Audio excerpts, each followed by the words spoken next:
Como está? Como foi a sua semana? Estamos juntos mais uma vez para estudar a Bíblia, a Palavra de Deus. Antes, porém, nós vamos orar.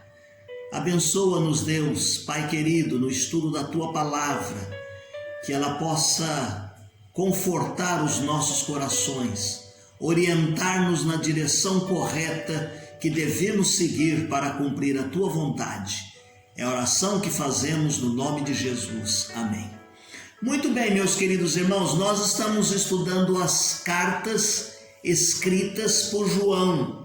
São 3 as cartas, 1 João, 2 João e 3 de João. Hoje nós vamos falar a respeito da segunda epístola de João, que tem 13 versículos, e vamos comentar e falar algumas coisas também a respeito da terceira epístola de João, que tem 15 versículos. E quando nós falamos a respeito da segunda epístola de João, segunda de João, alguns gostam de falar assim, ela traz um tema dizendo a verdade que deve ser amada e praticada. Amada e praticada. E ele diz assim no verso de número 4: Muito me alegro por ter achado alguns de teus filhos andando na verdade, assim como recebemos o mandamento do Pai. E quando nós vamos para 1 João capítulo 4, o verso de número 20 e o verso de número 21, ele dá-nos ideia de qual seja este mandamento do Pai.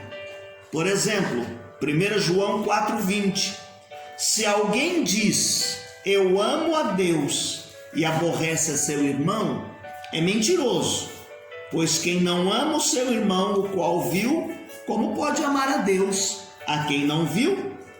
E dele temos este mandamento, que quem ama a Deus, ame também o seu irmão. Ame também o seu irmão. Então, João está falando nesta carta que é muito breve, e talvez a brevidade desta carta ser tão pequena, e talvez não aparecer quem sejam os destinatários, negligenciaram o uso e a leitura desta carta. Alguns líderes crentes primitivos talvez não tenham dado tanta importância. Somente depois que Eusébio colocou juntamente com a terceira de João, que esses textos começaram a ser seguidos e a serem discutidos no Novo Testamento. E foram considerados autênticos.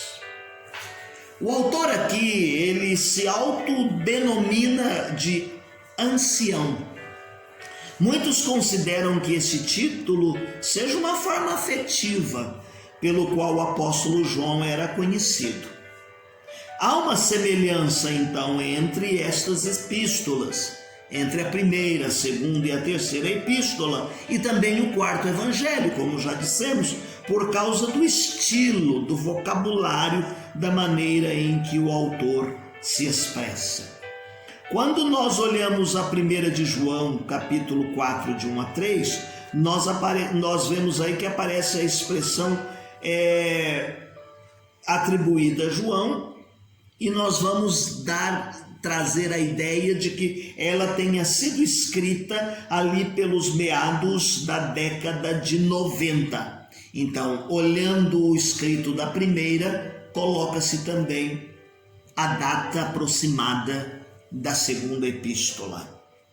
Na sua estrutura, então, o 2 João traz a saudação, o encorajamento e estímulo à prática do amor, de 4 a 6, uma advertência contra os falsos ensinos, 7 a 11, e a conclusão, que está do verso 12 ao verso de número 13.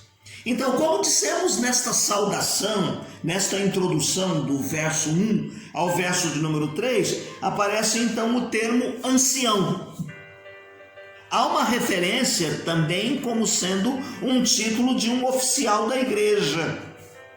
Mas há quem goste de dizer que seja uma forma afetuosa a se dirigir a um idoso, ao idoso da igreja, o apóstolo aqui como sendo idoso. Quando aparece a expressão senhora eleita e seus filhos, é uma referência à igreja.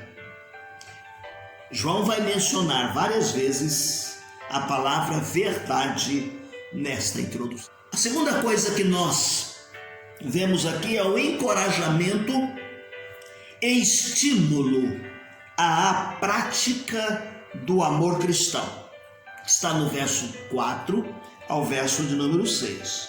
Da mesma forma como a primeira carta é escrita por João, a segunda vai encorajar e estimular os crentes a praticarem o amor cristão, a viverem de forma concreta, expressarem esse amor. E aqui na segunda carta ele usa a expressão assim: andar e viver na verdade. Andar e viver na verdade. Do verso 7 ao 11 há uma advertência contra os falsos profetas. Lembram-se que havia aqui muitos falsos ensinos sendo infiltrados no seio das igrejas. E aqui, esta segunda carta também vem, João está admoestando e dizendo que eles devem ficar firmes naquilo que eles aprenderam.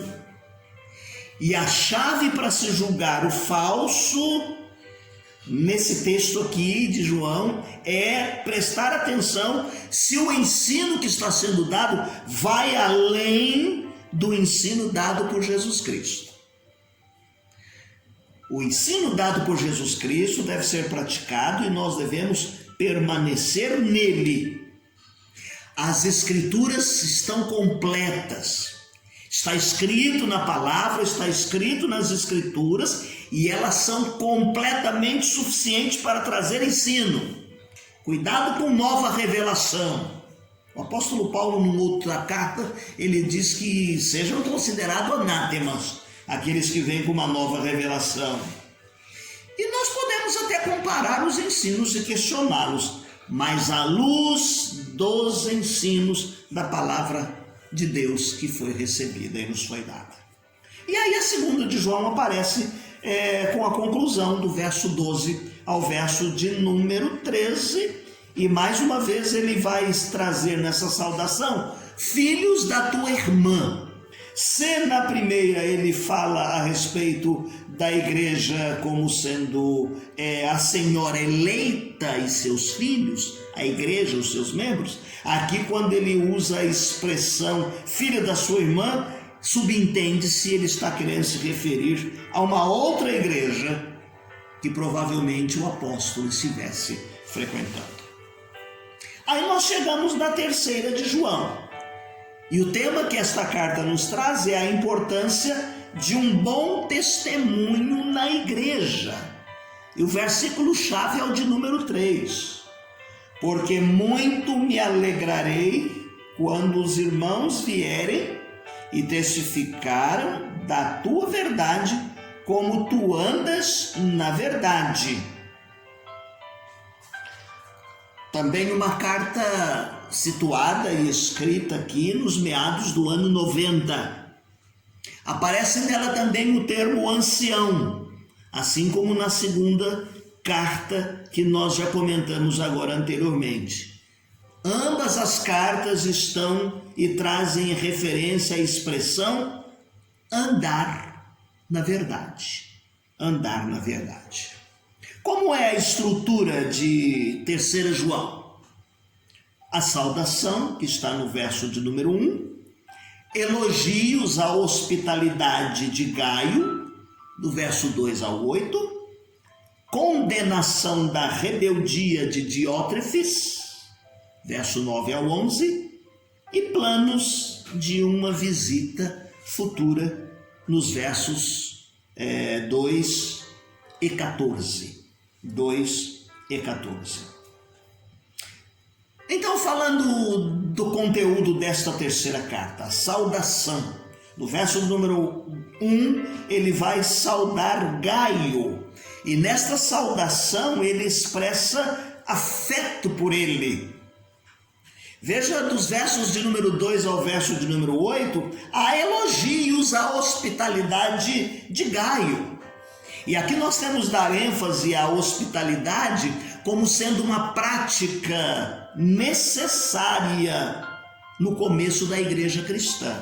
Havia muitos crentes, meus irmãos, que andavam de um lado para o outro e que viajavam a serviço da igreja. Havia muitas pessoas, por exemplo, que se deslocavam de um lugar para o outro e que chegavam naquele lugar e não havia mais hospedagem. E então elas precisavam ser recebidas. Então, João vai colocar aqui nesta terceira carta como sendo a hospedagem uma forma de expressar o amor fraternal entre os crentes. Por isso ele vai elogiar Gaio. Ele tem esse espírito hospitaleiro. E ele diz assim: é uma forma de você mostrar que está andando na verdade. Andando na verdade. Em contrapartida, verso 9 ao 11, ele vai condenar a rebeldia de Diótrefes.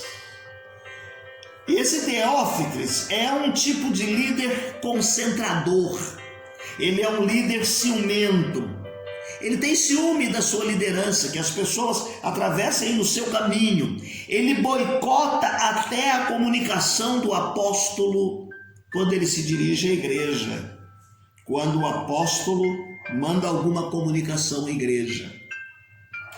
Eu me lembro de um tempo em que os secretários executivos do campo reclamavam que quando mandavam as suas comunicações às igrejas, isso mais na atualidade, muitos dos pastores pegavam aquela carta, aquele panfleto e jogavam na gaveta, não levando a igreja, não comunicando a igreja, não atualizando a igreja a respeito das atividades denominacionais. Parece-me que hoje ainda acontece muito isso. Aqueles líderes centralizadores querem tocar a coisa da sua forma, então eles vão isolando a igreja e vão deixando a igreja à margem, tirando-a dos planos da nossa denominação batista. Nestes versículos de 9 a 11, então ele vai condenar esta rebeldia de Diótrefes. Veja que o texto vai nos ensinar que, como líder, esse homem proibia os crentes de serem hospitaleiros. Um líder não pode ser um autocrata, ele não pode ser centralizador. Uma das formas da gente trabalhar, é lidar, é delegar, é envolver, é compartilhar para que as pessoas possam fazer parte das atividades da igreja e colocar em prática seus talentos, os seus dons. O líder deve ser alguém que serve a Deus e à comunidade dos salvos. E aí dos versos 14 ao 12, eu já estou parando por hoje, nós vamos ver que ele vai falar aqui que ele tem planos para fazer uma visita futuramente à igreja. Então, além dele elogiar Gaio, ele também elogia Demétrio. Ele para por aqui a carta, porque ele tem uma intenção de não demorar muito para fazer uma visita a estas igrejas. Por último, dos versos 12 ao 14, João vai falar a respeito dos seus planos para uma visita futura. Ele tem planos para visitar a futura igreja. Então ele elogia Gaio, também elogia Demétrio, e talvez seja esta a razão da sua carta ser breve. Ele para por aqui a carta porque ele tem intenções de ir visitar a igreja, de ir estar presente com a igreja. Lindas nestas duas cartas, nós aprendemos e vemos a maravilha do que ele vem falando a respeito do amor, lá na sua primeira carta, mas aqui nessa segunda ele fala a respeito que a verdade deve ser amada e praticada. Amada e praticada, a verdade. E ele diz na terceira a respeito da importância de um bom testemunho na igreja, quer seja um testemunho dentro da igreja ou fora das quatro paredes. Hoje nós vamos parar por aqui, tá bom? No nosso próximo encontro nós vamos fazer aquela aplicação que nós fazemos a respeito da mensagem bíblica para hoje. Então no nosso próximo encontro nós vamos juntar as 3 cartas e vamos tirar a lição, a mensagem para a igreja hoje. Eu quero terminar o nosso encontro dizendo a você que você não pode deixar de fazer a sua leitura diária, que nós disponibilizamos no final desta transmissão, e também aquela planilha para a leitura bíblica em um ano. Leia o hino de número 303 do cantor cristão, Amor a Jesus. Jesus, sempre te amo, porque sei que és meu. A ti toda honra, louvores dou eu. Meu mestre divino, meu amo, meu rei, a ti, ó meu Cristo, me submeterei.